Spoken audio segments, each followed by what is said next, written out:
This bill, we have to call it Trump's Mass Deportation Act. That is what it is. It is a harsh, anti-immigrant, enforcement-only proposal that would criminalize all undocumented immigrants, undermine public safety, and harm the American people and waste millions of dollars.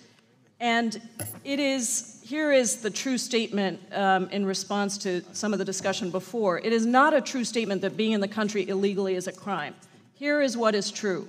Illegal entry is a misdemeanor offense, but it is not a continuing offense. What that means is that if you are not charged within 5 years, the government cannot prosecute you for this offense. And this has been the law for decades. The majority of undocumented people in this country would not be able to be prosecuted and could not be convicted of any immigration-related crime because most of them have been here for a very long time. So let us be very clear on what the facts are.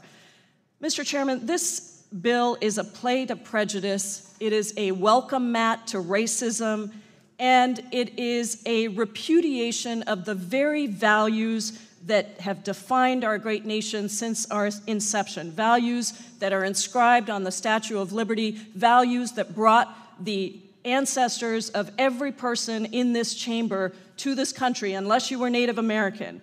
And I am not sure what we have forgotten in this country when we put a bill like this forward that would literally be a mass deportation force and a criminalization of undocumented immigrants that would ensnare dreamers, some DACA recipients, and permanent residents even into this dragnet.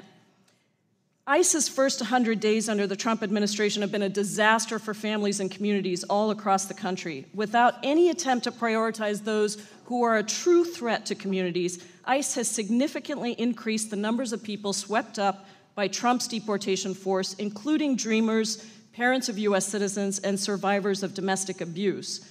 Even while they claim to be targeting, quote, bad hombres, ICE's own statistics show a significant and worrying jump in people with no criminal records being put into the enforcement machinery.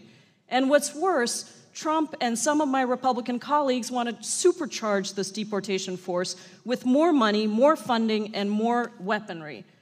Mr. Chairman, I really believe that this country is desperately in need of something, but it is not statutory tools for mass deportations. That's not what we're in great need of.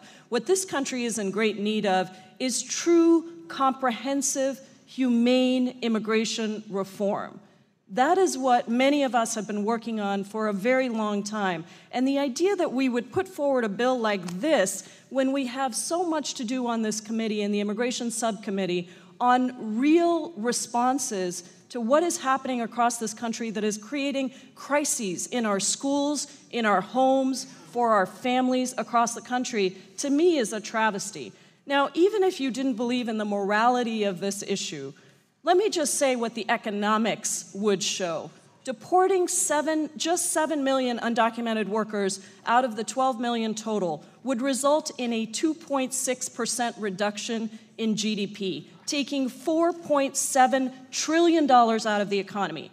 If all undocumented workers were deported, we would lose nearly $5 trillion in economic growth over 10 years. And increased enforcement of the nature proposed in this bill would increase the price for a gallon of milk up to $8. It would increase food prices by 5 to 6%. It would decrease domestic food production by 30 to 61%. Agricultural output would fall by $30 to $6 billion, and lost production in the livestock sector would drop by 13 to 27%. Why is that? It is because undocumented immigrants and immigrants across this country serve our country every single day. They put food on the table, they allow us to do the work we need to do, and it is a travesty that we would put forward a bill that would somehow make it seem like undocumented immigrants and immigrants in general to this country are doing us harm. That is not what the statistics show. And Mr. Chairman, I would like the opportunity to submit for the record 2 letters, one from the King County Prosecuting Attorney's Office that specifically talks about the harm that would be done to domestic violence victims, sexual assault victims, those who we proposed bills to support earlier in this session, and also a letter from the U.S. Catholic Conference of Bishops, the Committee on Migration, and specifically it says, we believe that together these bills would constitute an unacceptable expansion in immigration enforcement that would contravene the principle of treating all individuals with human dignity regardless of their immigration status. Mr. Chairman, I yield back.